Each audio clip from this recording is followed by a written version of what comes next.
أهلا بيكم في فيديو جديد. النهاردة هنعمل مع بعض شنطة سهلة النتيجة بتاعتها روعة. الشنطة كمان زي ما هتشوفوا متقسمة من جوه، كمان عندي مكان من برا أحط فيه الموبايل أو ممكن أستخدمه إني أحط فيه كروت.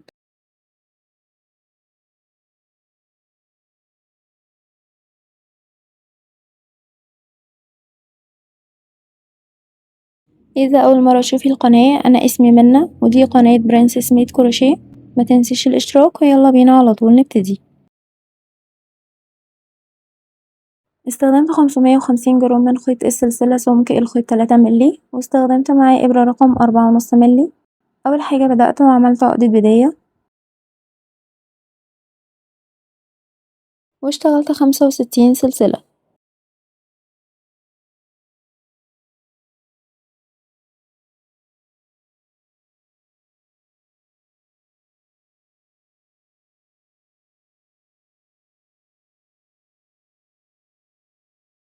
65 سلسلة عملوا معايا بالظبط 45 سنتي. ده وش السلاسل مش بشتغل فيه. هقلب السلسلة على ظهرها وهلاقي عندي حلقات. أول حلقة دي مش هشتغل فيها، هدخل كده من الحلقة التانية، هدخل جوه الحلقة أسحب خيط، هيبقى عندي حلقتين على الإبرة، هسحب الخيط من الحلقتين، دي اسمها غرزة حشو. هشتغل على حلقات ظهر السلسلة 64 غرزة حشو.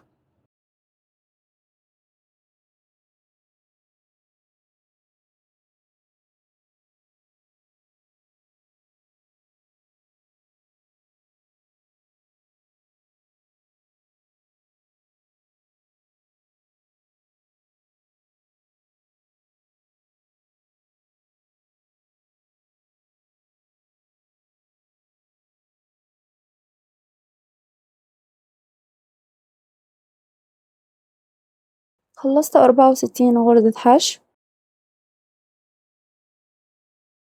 ارتفع سلسلة وابدأ السطر التاني. شغلي ولحد ما اخلص جسم الشنطة كله هيكون في الحلقات الخلفية هنا كده بالظبط. هدخل في الحلقة الخلفية واعمل غرزة حشو. هشتغل بقى في الحلقات الخلفية 64 غرزة حشو.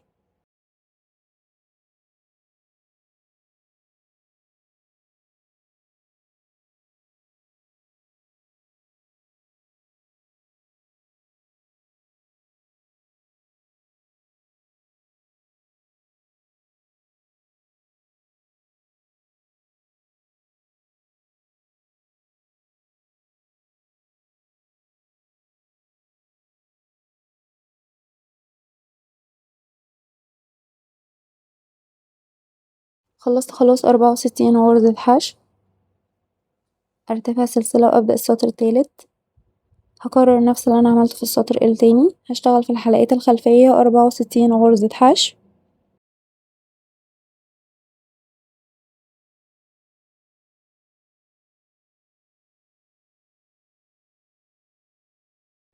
هكمل السطر التالت 64 غرزة حشو، وهفضل بقى شغالة لحد ما ارتفع بال64 غرزة دول لعدد سطور. انا اشتغلت 30 سطر من غرز الحشو. الخط ده كده بسطرين: 2 4 6 8 10 12 14 16 18 20 22 24 26 28 30. هفصل الخيط واي خيط زيادة في القطعة هنضفها تحت الغرز.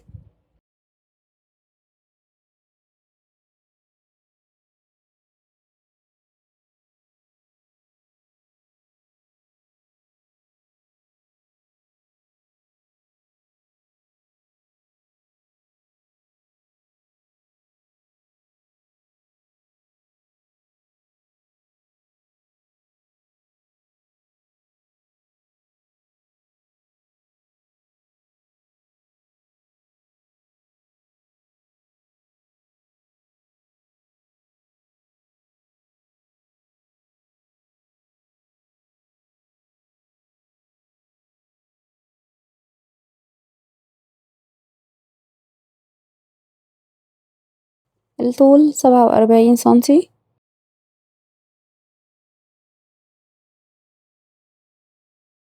والعرض 20 سنتي.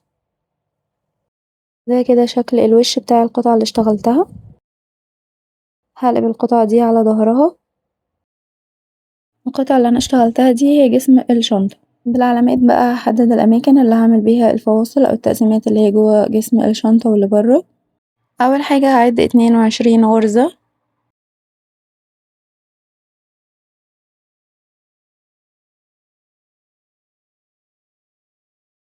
وأحط علامة في الغرزة رقم 23. هروح للجنب اللي قدامه وهعد برضو 22 غرزة وهحط علامة في الغرزة رقم 23، يبقوا العلامتين قدام بعض كده بالظبط.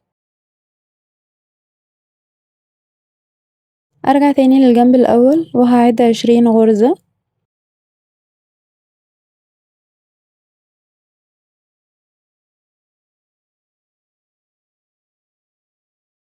والغرزة رقم 21 هحط فيها علامة. أروح للجنب التاني وهعد من بعد العلامة 15 غرزة،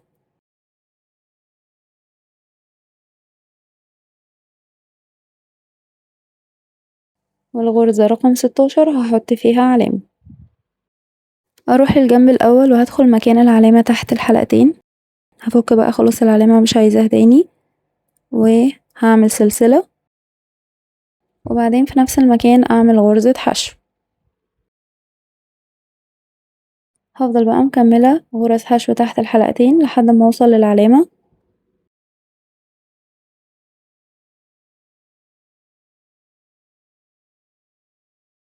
ولما بوصل للعلامة بفكها وبرضه بشتغل في الغرزة تحت الحلقتين غرزة حشو. مجموع الغرز 22 غرزة.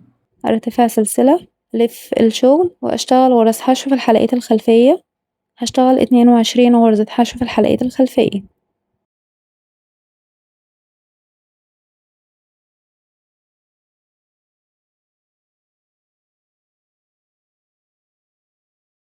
ولما بخلص السطر برتفع سلسلة وأفضل أكرر تاني أعمل 22 غرزة حشو في الحلقات الخلفية.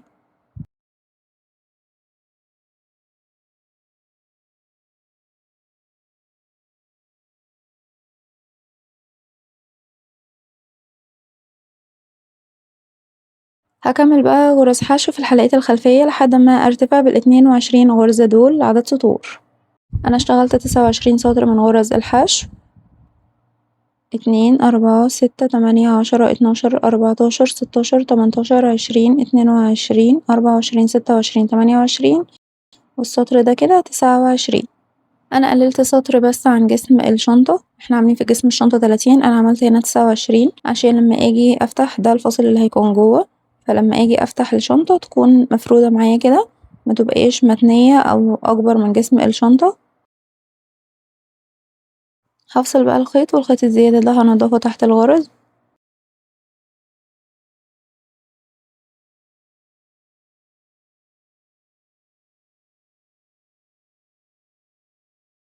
كده أنا خلصت الفاصل اللي هيكون جوه جسم الشنطة. هعمل بقى الفاصل اللي هحط فيه الموبايل أو الكروت اللي هو هيكون برا جسم الشنطة. هروح للعلامة اللي في الجنب التاني وهدخل كده، هعمل نفس اللي عملته في الجنب التاني بالظبط. هدخل أسحب خيط من تحت الحلقتين وأعمل سلسلة وفي نفس المكان أعمل غرزة حشو، وهشتغل بقى غرز حشو تحت الحلقتين لحد ما اوصل للعلامة التانية. مجموع الغرز عندي هيكون 17 غرزة حشو. لما بوصل للعلامة بفكها وبعمل غرزة حشو وبعدين ارتفاع سلسلة، ألف الشغل. شغلي برضه هيكون في الحلقات الخلفية، هشتغل في الحلقات الخلفية 17 غرزة حشو.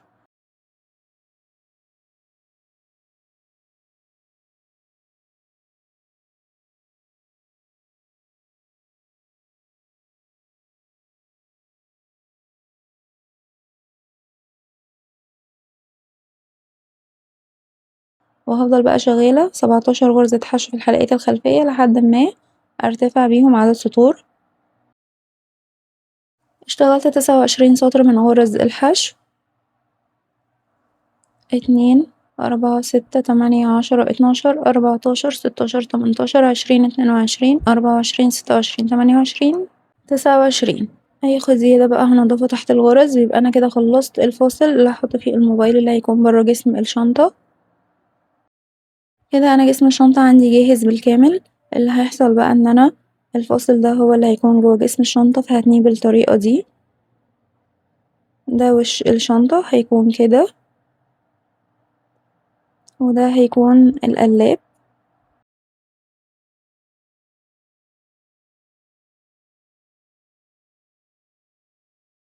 والجزء ده كده هيتنى على ورا، هو ده المكان اللي أنا هحط فيه الموبايل أو الكروت. كل اللي أنا بعمله بعد كده إن أنا بقى هبتدي أثبت القطع دي كده في أماكنها، هثبتهم بإبرة تنظيف وبنفس خيط الشنطة. هجيب القطعة اللي هي هتقسم الشنطة كده من جوه بالنص وهتنيها بالطريقة دي، بفردها كده بإيدي كويس بحيث إن أنا أتأكد إن هي مستقيمة كده قدام الغرزة بتاعتها اللي هثبتها فيها بالظبط. هبتدي بقى اخد الحلقة اللي ورا الخلفية مع الحلقة اللي قدامي دي كده وأسحب خيط، وهي دي الطريقة اللي بقفل بيها. أروح للغرزة اللي بعدها هاخد الحلقة دي مع الحلقة اللي ورا الخلفية دي كده وأبتدي أخيطهم ببعض.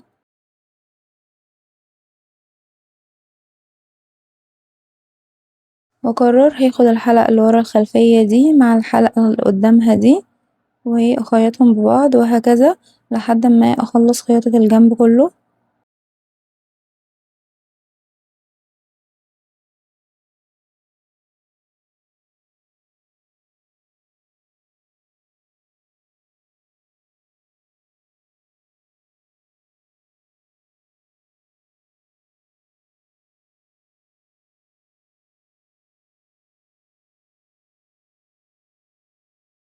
كده خلاص أنا خلصت الخياطة بتاعة الجنب. هخيط بقى القطعة اللي هي هتكون القاعدة، هاخد كل غرزة كده مع اللي قدامها بالطريقة دي وأبتدي أخيطهم ببعض. أروح تاني للغرزة اللي عليها الدور مع الغرزة اللي قدامها في الفاصل وأخيطهم ببعض وهكذا لحد ما أخلص خياطة الجنب.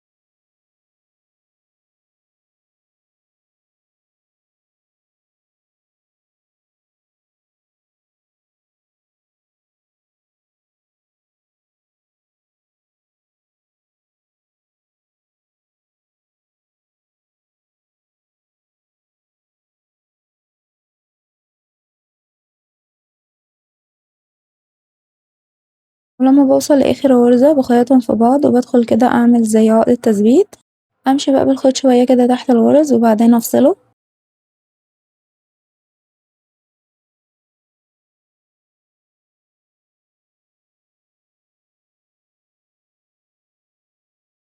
كده أنا خيطت الفاصل اللي هيكون جوا جسم الشنطة. هجيب بقى وش الشنطة نفسه وهبتدي برضه أقفله كده بالطريقة دي من الجنبين، هظبطه كويس كده بإيدي وبعدين هبتدي أقفل الجنب الأول. هدخل في الحلقة اللي ورا الخلفية مع الحلقة اللي قدامها وأسحب خيط وهكذا، الحلقة اللي ورا الخلفية مع الحلقة اللي قدامها وأخيط بالطريقة دي لحد ما أخلص خياطة الجنب كله.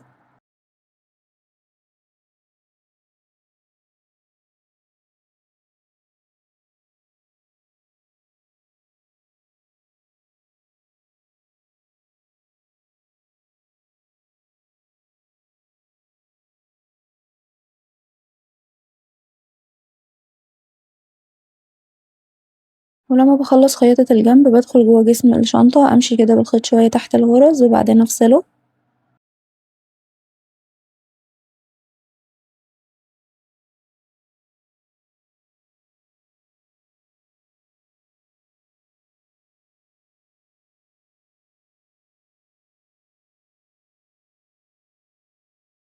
وبنفس الطريقة هخيط الجنب التاني.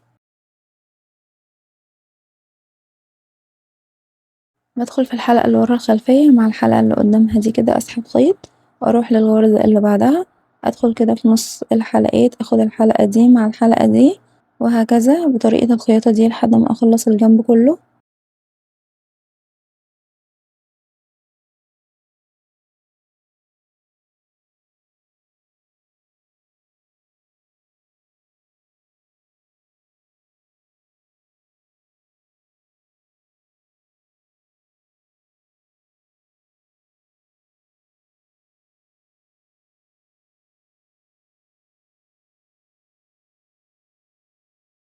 وهقفل القطعة دي بنفس الطريقة اللي قفلت بيها القطعة اللي جوه جسم الشنطة، هظبط كده مكانها كويس، هحط الجنبين قدام بعض وهكرر نفس طريقة الخياطة اللي عملتها قبل كده، باخد الحلقة دي مع الحلقة اللي ورا الخلفية دي وأخيط، وهكذا لحد ما أخلص الجنب.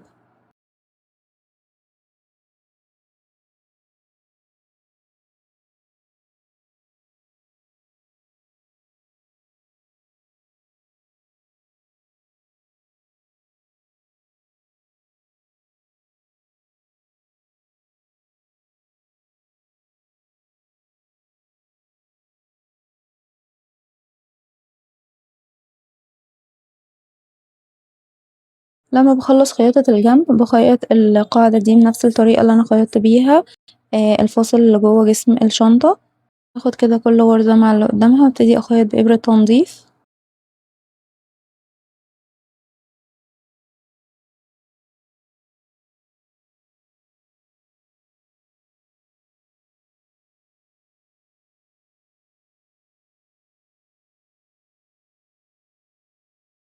كده أنا قفلت الشنطة كلها، أي خيط زيادة بقى بنضفه تحت الغرز.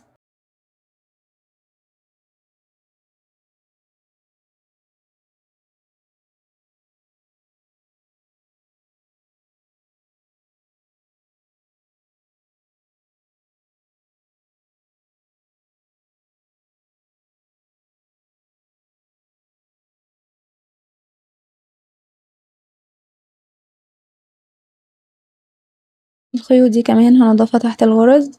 كده ده شكل الجناب،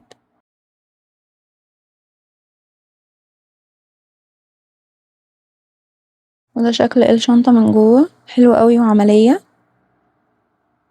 تقدري بقى تركبي قفل، أنا هركب 2 مغناطيس.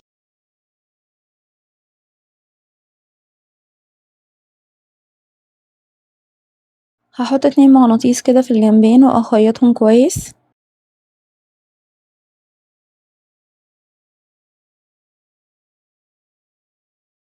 ركبت حلقتين سهلة الفتح في الجنب وحطيت فيهم يد سلسلة، تقدري تعملي يد بالكروشيه أو حتى تحطي يد جلد كروس.